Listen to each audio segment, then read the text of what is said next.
2012 ballers! It's preachy time. How excited are you guys? I am totally over the moon because we're starting to get some big 2012 videos in for you guys. And we get to talk about some Star Wars The Old Republic. Yes! Nice! What we're talking about today. Something really advantageous about having members of the YouTube community in at my actual guild is I actually see a lot of the questions that you guys think about that sometimes I take for granted. These questions that I sort of don't even ask myself anymore because I know how to respond to them, if you understand what I'm saying. So what I'm trying to get at today is how do we choose talents when we don't know what's best? Now this doesn't apply just to Star Wars, this applies to every MMO game or any sort of game with a progression system, okay? Even some of the likes of any sort of first person RPG game, they all have some sort of leveling progression, and we need to understand how we choose our talent points, okay? So Lord Preach Muad'Dib, I hope some of you ballers get that reference. If not, go ahead and search it. Somebody stole the correct spelling of it, but fair play to them, they leveled a little bit faster than me. I personally am enjoying my leveling experience. I'm working a lot because the new year has started. But Lord Preach Muad'Dib is going to take you through it on his Sith Juggernaught of how I, without researching anything at all, have managed to choose some talents that I think work for me. There could be mistakes in there, but they, you know, we don't know yet. There's no guides, there's nothing like that. There's no YouTube forum such as my own where we can go and check out what exactly is best. So how do we pick things? That's what we need to do. Boom! Talent tree! Yeah! Sith Juggernaught. Talent points available 0. Let's have a look at how we pick, because we start getting our talent points very, very early. Every level in Star Wars, really nice. We're going to start getting talent points nice and early. How do we pick what to put them in? Well, start like this, guys. What is your goal? What is your goal of your character? Be it DPS, be it a healer, be it a tank, whatever you want to pick. This is your goal, okay? My goal was to be a tank. I was looking for a build that would give me a nice, solid boss tanking build, okay? That's what I was after. Now you might be thinking to yourself, Preacher, why are you leveling as a tank? Isn't that worse? Most probably. I don't care too much about my DPS because I know from past experience that the game will be designed in a way that I can kill the mobs quite happily no matter what spec I am, okay? I'm perfectly fine with that, no issue for me. And Star Wars gives us the option of companion pets. Now most of the people playing Juggernauts who have leveled through the Vengeance tree, this is generally considered the more DPS tree, are using healer pets to keep themselves alive. Me specking into the tank tree, which greatly is known as the Immortal tree. Oh yeah, we love that. I get to use a companion that actually is a DPS companion and does a lot of damage on my behalf. I'm really happy with that because I take very little damage now while I'm leveling. Really happy to have that and use my companion to its fullest. I don't need my healer, I need my DPS pets. Nice. So we get our first talent point. Oh, the nightmare begins. We get our first talent point. This isn't World of Warcraft. We can't just go and choose anything. We need to remember what was our goal. I want to be a tank. That's my aim. I'm aiming for a tank spec. So I've got my first talent point. I'm looking into my first tree here. I've had to flick through. This looks like the tanky tree. That looks like the DPS tree. And this looks like a PvP tree to me. All good stuff. So I'm looking at my first talents, like Enraged Sunder. And what do I always tell you guys? What do I tell you even if you know the talent tree? Read your talents. Read, read, read. I get a lot of questions in the guild, and a lot of the guys get a lot of questions about stuff that you can simply read, such as stuff like what professions work with which. In the Imperial Fleet, or the Republic Fleet, wherever you may happen to be, those guys, those trainers, will tell you what goes well with your profession. No need to keep asking questions. Have a little read and get this knowledge for yourselves, and it's really satisfying because these are tips and tricks that you'll learn in any game. If you're playing a single player game that isn't with other people you can ask, you've already picked up these ways and methods and techniques of picking up this information and how you can use it yourself. So let's have a look. See, we've got Enraged Sunder. Now I didn't have Sundering Assault when I got my first talent point, so reading that Sundering Assault has a 50% chance to build some rage, 2 points in there, so we can assume it's a 100% chance and maybe 2 rage, made no sense to me. I don't have that ability. I don't have it. I can't use it, so it's instantly skippable for me. I can always go back and put points into it should I need it. That's what my thought process is. If I think that is a good talent to have later when I actually have the spell Sundering Assault, I can go back and put points into there happily. But I look over and I see a talent called Quake. A spell called Smash has a 100% chance to lower the accuracy of affected targets by 5% for 18 seconds. I had the spell Smash. It's very similar to Thunderclap for a prot warrior. And then I thought to myself, well, as a tank, lowering the accuracy of my targets seems really good. The less chance of me being hit, the less damage I'm going to take. Lovely. Absolutely lovely. That was an instant must for me. And this is the thought process I want you to apply to when you're choosing your talents, no matter what class or what talent system you are looking at, okay? Doesn't matter what game. Doesn't need to be Star Wars. Doesn't need to be World of Warcraft. Doesn't even need to be Skyrim. Anything like that. Anything with some nice talents. Just have a quick read. And then I had Battle Cry, Force Charge, and Obliterate, a spell I've never even heard of to this day, Obliterate. Have a 100% chance to make the next Force Scream activated, cost no rage. Well, while I'm leveling, I am charging everywhere. I am charging down the throats of my enemies non-stop. So Battle Cry is an instant must for me as well. If I compare that to Sundering Assault, a spell I haven't even gotten yet, compare that to Battle Cry, I'm going to be charging constantly while leveling. I've got Force Scream, there she is. I'm definitely going to be picking that bad boy up. So those are my first 5 talents, just through using some nice process of elimination. Really easy, guys. Don't need a guide for this stuff. Just look through it, have a little read, and choose what's best for you. And don't worry if you get it wrong. Going back and respecking is all about the fun. Learning, picking up a talent that hasn't quite worked for me, that's fine. Go and change it later. But you're not really going to affect your gaming experience in this early stage. Not a problem at all. As you can see, I'm only level 32. Still a little ways to go. A good 18 levels of story to complete. Happy days. The next tier, we had Guard Stance. A flat defense increase of 6%. As a tank, that is a must for me, isn't it? My goal, remember, is to be a boss tank. That's what I am after. So picking up 6% defense while in my tank form is just a simple decision. I don't even need to think about it too much. I then have a choice between Intimidation, reduce the rage cost of Chilling Scream, and Backhand by 1. While having read through my tree to find which one was the tank one, I noticed that Backhand is actually a spell I don't get for 1, 2, 3 more tiers of leveling, not including the points I've had to put in here. So many levels until I can even get the benefit of that talent. A Chilling Scream, when I picked it up, I read it, there's Chilling Scream. It freezes nearby foes, reducing their movement speed. It's like a Frost Nova or an AoE slow. That isn't encouraging for me as a tank. I want my mobs to be all gathered around me. We spoke many times in our tank guides about creating a death ball. A death ball does not involve running around with mobs or keeping them slowed. So I'm really happy to just leave that alone and then look at Lash Out, reduce the rage cost of Retaliation by 2 while in tank form. Okay, what's Retaliation? There's Retaliation. It's a nice, big, fast, retaliative attack that is off the global cooldown, which is brilliant, and now only costs me 1 rage. Really good. Cannot miss, be parried, or dodged. So that ability that is fired off, very similar to a Prot Warrior's Revenge, I can now fire that off for 1 rage. Really good. Happy with that every single day. So we then put our 5 points in there, and that's moved us into our next area here, where things started to get a little bit tricky because I kind of liked a few things and I didn't understand how other things could benefit me. So let me tell you how I moved into the next tree. Blade Barricade, again, Retaliation, which we've now just got for 1 rage, as you've seen from that one, now increases our defense by a further 6%, so again a must. So now we get into the understanding that while we're tanking, we want to be keeping Retaliation on cooldown to keep this extra 6% up. I'm starting to understand just from picking talents what my rotation should be. This is all part of the learning process, okay? You get bombarded with spells, especially in Star Wars. Look at all these spells. I'm only level 32. I only have 4 spots left on these bars to bind things to. I've got that many spells. So it's important that you read your talents to understand which spells you actually need. And now I understand that I really need Retaliation, because from that talent and this talent, as a tank, Retaliation is now a must. 6% extra defense. I don't know if that's huge or it's a little, but it sounds good to me, doesn't it? We haven't read the mechanics. We haven't got any mathematicians out there who've told us that every point of defense is worth an incredible amount, or every point of defense isn't worth that much. We don't know, but it sounds good anyway. It sounds good on the face of it. I'm going to pick it up. We then saw a talent called Invincible. Not only does it sound totally baller, but it reduces all damage taken by 40%, essentially a nice big shield wall, whatever you want to call it. It's obviously a must-have for a tank. Really need our Invincible. I then had these 2 points. There's 4 points spent immediately, so we had 1 more point to spend.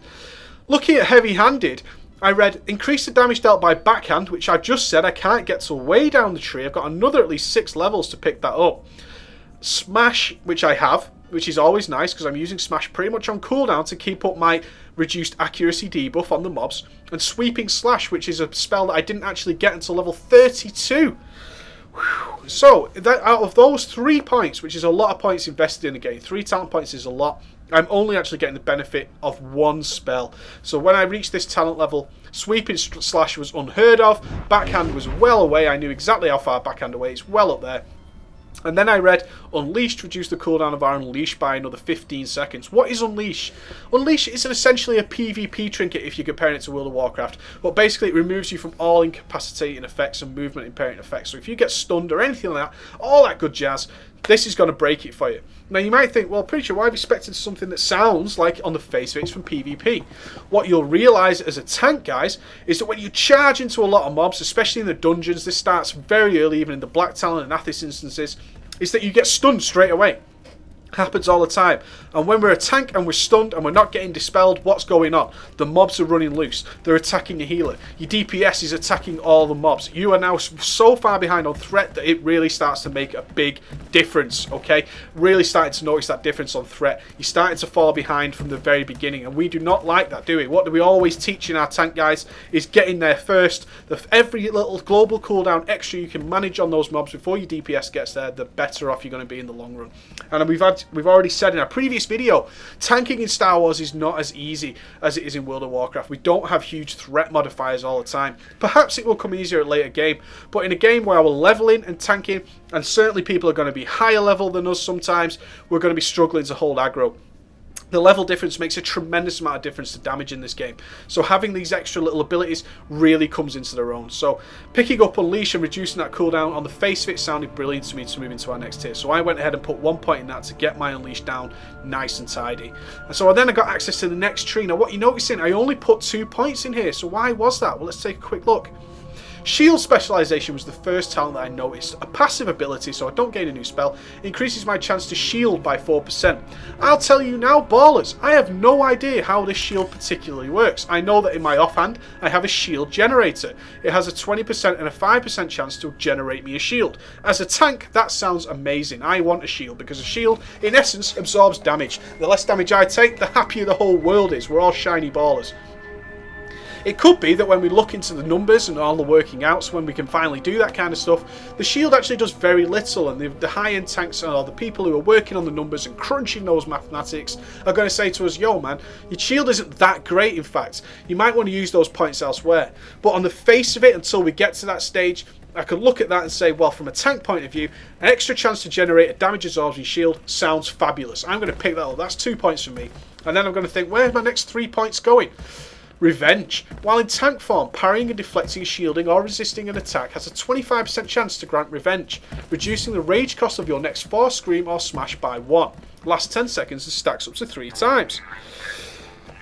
Now why didn't I take this? Well, for one, I wasn't struggling with rage. For a good rage management source, which was mixing my Sundering Assault, which I finally got, generates us some rage, and our normal Assault, which also builds 2 rage, and our Enrage, which generates 6 rage, I was not struggling for rage. We also generate rage while in tank form. That's what our tank form does.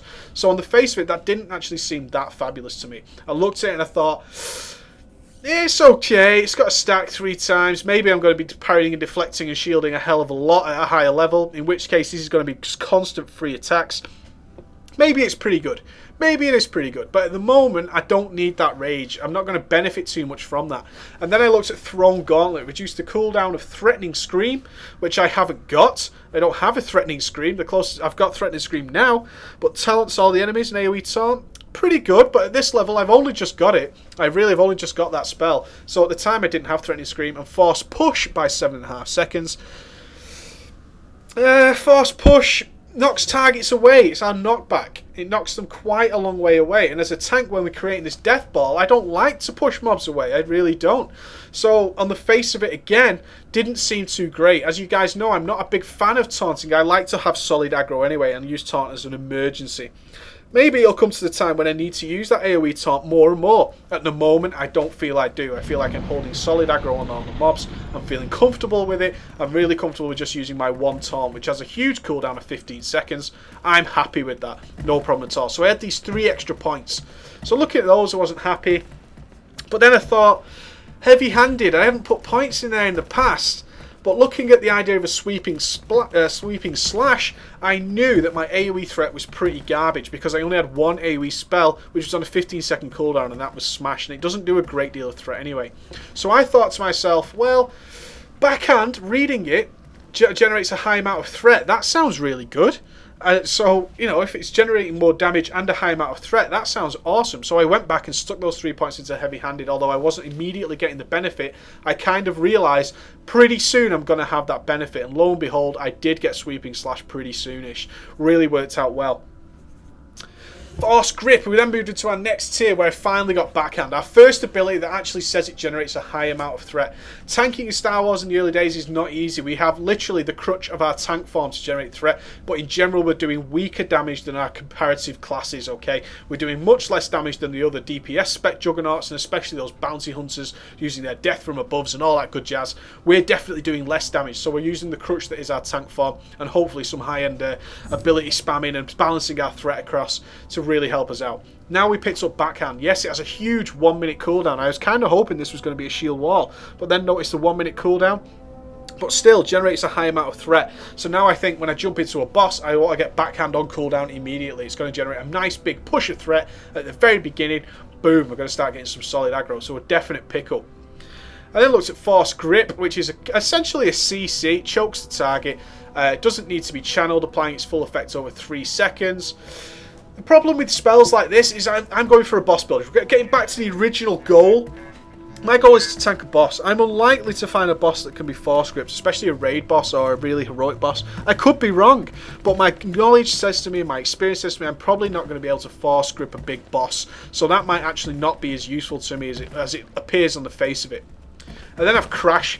Force Charge now stuns. Again, I can't see the boss being stunnable. Just can't see it. Already gold level mobs are generally not stunnable. So to pick up something that's going to stun, yeah, it might help me in the short term while leveling. But I'm only 18 levels away from cap. Really not that interested in wasting talents if I can help it. So I then looked at Sonic Barrier. Force Scream has a 100% chance to grant the Sonic Barrier, which absorbs a moderate amount of damage. Now that instantly sounds good as a tank, doesn't it, on the face of it? For my Force Scream, I'm using that on cooldown anyway because it's free when I charge from Battle Cry. It's now going to give me a nice little shield to start absorbing some damage.